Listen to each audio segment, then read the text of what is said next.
Okay, students, let's learn about habitat. So, what is habitat?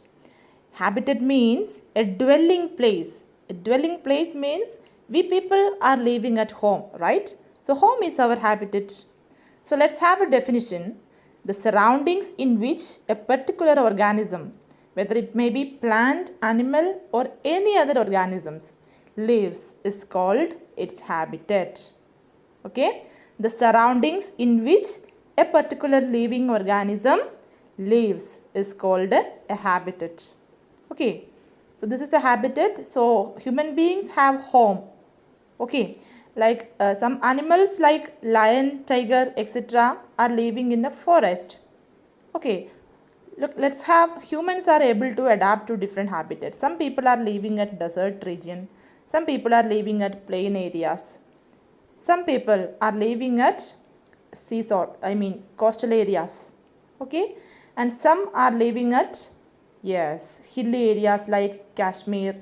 Okay, the human beings are living the whole over world. Every corner of the world, human beings are there. They are surviving in different habitats, whether it may be coastal areas, deserts, plain areas, or hilly areas. Okay, everywhere human beings will be surviving. Okay, even at moon also human beings are surviving. Okay, children, were camels seen? Yes, camels are commonly seen at desert. Okay, you can see camels at desert. You cannot see them at sea at seashore. You cannot see them under the water. Camels will live only at desert region. And the coconut trees. You can see the coconut trees are there at yes, seashore. In the land, the coconut trees are surviving at lands. Okay, where the fishes are surviving? Fishes are surviving in the, yes, pond, river, ocean. Okay, they are aquatic creatures. Fishes are the aquatic creatures. And some plants, look at here, lotus, water lily. Is this flowers can live in the land? No, they will live only in the water because they are aquatic plant. They can survive only in the aquatic areas. So water is the habitat for the these plants. And polar areas, you can see the polar bear and penguins. Okay, you can see penguins and polar bear. You can see the most beautiful creature, that is polar bear. Okay, can live only in the, yes, polar areas. Polar areas means Arctic region, Antarctica region. Okay, okay. And look at here. Some living organisms are found almost everywhere. Okay, and look at here. Inside the home, outside home. Okay, if you keep any sugar particle somewhere, the very next moment the ant will reach. Okay, so everywhere, wherever you go, you can see this kind of creatures, that ant. Ant is living organism and which is found almost everywhere. Everywhere you can see ant. Like this, you can see some other, organisms. Some organisms can commonly seen everywhere like ant. Inside home, outside home, okay, in forest, in water. Okay, and let's study about habitat in detail. Okay, the organisms depends for their food, water, air, light, shelter, and other needs on their habitat. Okay, yes, the organisms depends for their food, water, air, light, shelter, and their needs on their habitat. If they want to survive in a particular habitat, they need the basic requirements. Basic requirements or basic needs means it needs food, it needs water, air, light, shelter. Okay, this is the basic needs of a living organism. Air is must. After that, food, water, shelter, light. Okay, these all are the requirements for the surviving of the better living of a living organism. A habitat provide everything to organisms which they need. Different types of plants and animals live in different habitats. Also, several kind of plants and animals may share the same habitat. Not the point. Several kinds of plants and animals may share the same habitat. Okay, what it means actually? Yes, different types of plants and animals live in different habitats. Okay, and also several kinds of plants and animals, it may share the same habitat. Okay, which means that animals, look at here, several kinds of plants and animals may share the same habitat. You can see here, pond habitat. How many organisms you can see here? This is what the point we reach. You can see fishes, you can see, yes, lotus, you can see water lily, you can see frog, you can see duck. Okay, these organisms are living together in a pond. Okay, if it want to survive, we need to go for the components of habitat. Okay, so the components of habitat means habitat includes both living and non-living things around an organism. Right? So habitat includes both living and non-living things. Not the point. Habitat includes both living and non-living things around the organisms. So what are the components of a habitat? Components of a habitat includes, yes, living organisms as well as non-living organisms.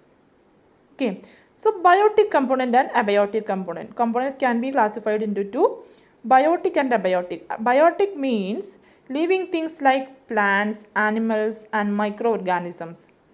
Okay, and abiotic components means non-living things, air, water, soil, rocks, sunlight, temperature, etc. Okay, if you want to survive a biotic organism, biotic components, those abiotic components are required. Okay, so without this abiotic component, a biotic component cannot survive. Now the types of habitat. Okay, children, what are the types of habitat? Yes, till now we have learned the habitat, how the living organisms can survive. Habitat can be classified into terrestrial and aquatic. Terrestrial means land, aquatic means water. Okay, so terrestrial habitat means the habitat of plants and animals that live on land are called terrestrial habitat. So what are the examples? Forest, grasslands, desert, coastal and mountain regions. Okay, except water, rest all are terrestrial habitat, means land habitat. Okay, forest, grassland, desert, coastal areas and mountain region. And aquatic habitat means the habitats of plants and animals that live in water are called aquatic habitat. You can see the 3/4 of earth is surrounded by water, no? So the examples you can commonly see in the ponds, swamps, lakes, rivers and oceans. Okay, so 3/4 of the earth is surrounded by water. So you can see the more number of aquatic habitats. Okay, the habitat of different aquatic organisms can survive in those water. Okay, ponds, swamps, lakes, rivers and oceans were the examples of aquatic habitat. Okay, the types of habitats mainly terrestrial habitat and aquatic habitat. Now let's study in detail those organisms, how they can survive in terrestrial habitat as well as in the aquatic habitat. Look at here. What is adaptation? The presence of specific features or certain habitats which enables a plant or an animal to live in its surroundings is called adaptation. Note the point. A specific features or certain habits which enable a plant or an animal to live in its surroundings is called adaptation.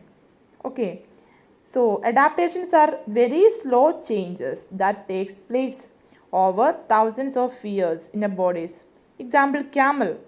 Camel can survive in hot and dry climate of desert because camel have such kind of adaptation. Okay, that adaptation taken place in their body over a long period of time, which enables them to survive in desert with little water availability. We know that in desert region there is a little water availability. Okay, but camels can survive in desert region because of its adaptation. Okay, like same way, all organisms need to adapt to their habitat to be able to survive. Those animals which cannot adapt to these changes will die out, and only the adapted ones survive. Okay, that is the survival of the fittest. You know the Darwin's theory, the survival of the fittest. Okay, in our environment, we have a balanced ecosystem, right? Yes, those who have the adaptations, those who have those adaptation, those people only or those organisms only will be survive. Okay, so what is acclimatization? What is the difference between acclimatization and habitat or adaptation?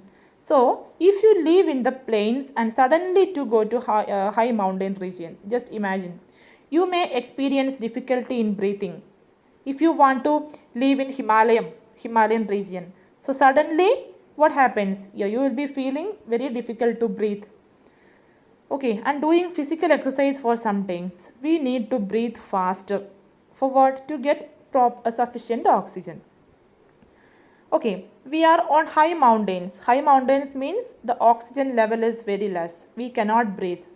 After some times, your body adjusted to the changed condition on the high mountain, which means that that change is not a permanent change.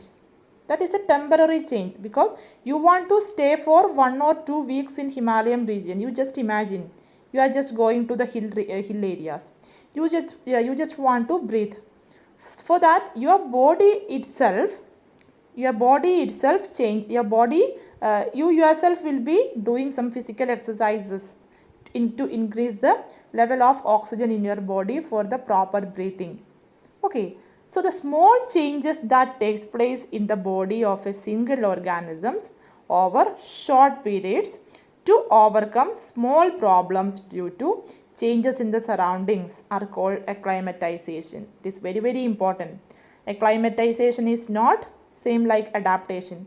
Adaptation will occurs after thousands of years will takes place to get an adaptation. But acclimatization will taking place within our body.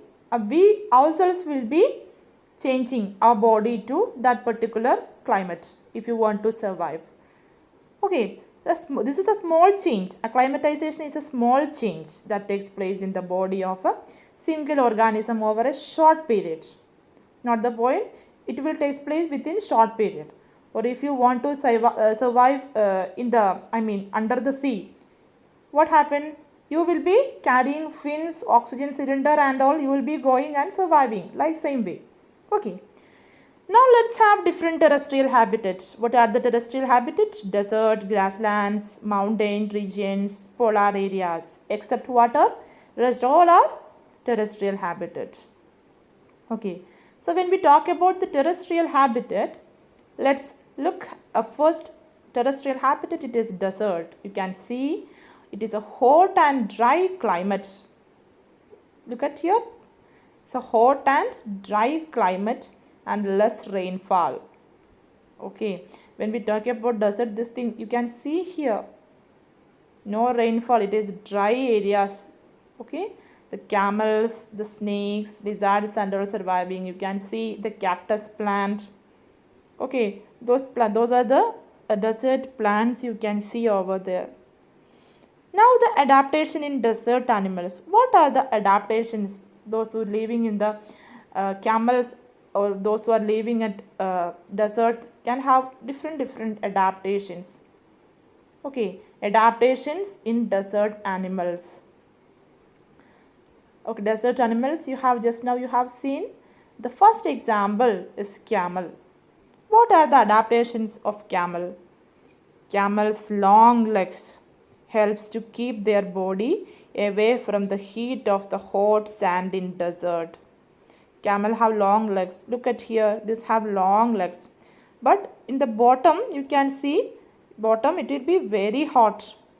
So that their body will be taller. Look at here the distance between the ground and its body. If the leg is very small, means their body will be closer to the ground. That time they cannot survive because of the heat. Okay, so it have long legs, and for what? Yes, to keep their bodies away from the heat of the hot. The second feature, camels' feet are wide, which prevents them from sinking in the sand. Look at here the wide and flat feet. Okay, so if they don't have this adaptation, means you know that the desert region is very hot, the land is very hot. Okay, since they will be surviving. A camel can drink large amount of water at a time and store it in their body. The camel can survive for 20 days without drinking water and can drink more than 100 liters of water at a time if the camel is thirsty. Note the point. It can drink large amount of water means more than 100 liters of water can drink at a time. So after that camel will be walking through the desert, no?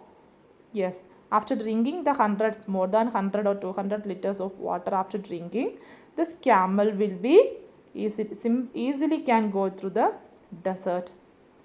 Okay, while walking through the desert, you cannot see any single drop of water while going through desert. Okay, but camel will be drinking water, and after that it can survive. And the next adaptation, they excrete small amount of urine. Their dung is dry. Dung means that camel dung is dry and they do not sweat. That is the best adaptation because they want to survive in the hot region, no? That is what they excrete small amount. If they excrete large amount of urine and sweat means the water level in the body will be decreases. But that is the adaptation. They excrete small amount of urine and their camel dung is also dry and they do not sweat. That's what the camels lose very little water from their bodies. Okay, and the next, they have hump present on camel's back that will store fat. It helps to survive. Look at here, this is the hump. That hump means it is full of fat. If they don't eat food also, while walking through the desert, they will take the food, or they can automatically, the hump will be providing energy because the hump means it's full of fat. Okay, and the last adaptations, camel's long eyelashes to protect its eyes from sand. You know, in the desert region you can see all time the hot wind is coming because of this long eyelashes. Look at here how long it is. This eyelashes will be prevented by the hot sand. Okay, the wind with the hot wind will be coming. These eyelashes are protecting from sand and hot wind. Okay, that is the next adaptations of camel. So let's conclude first. Camels have long legs. It has long feet are wide, and it can drink large amount of water at a time, and they excrete small amount of urine. Their dung is dry and they do not sweat. Okay, and the next adaptation, the hump are present on camel's back and it store fat. Okay, and the last adaptation is what? Camels have long eyelashes to protect its eyes from sand and hot wind. Okay, this camel's eyelashes helps.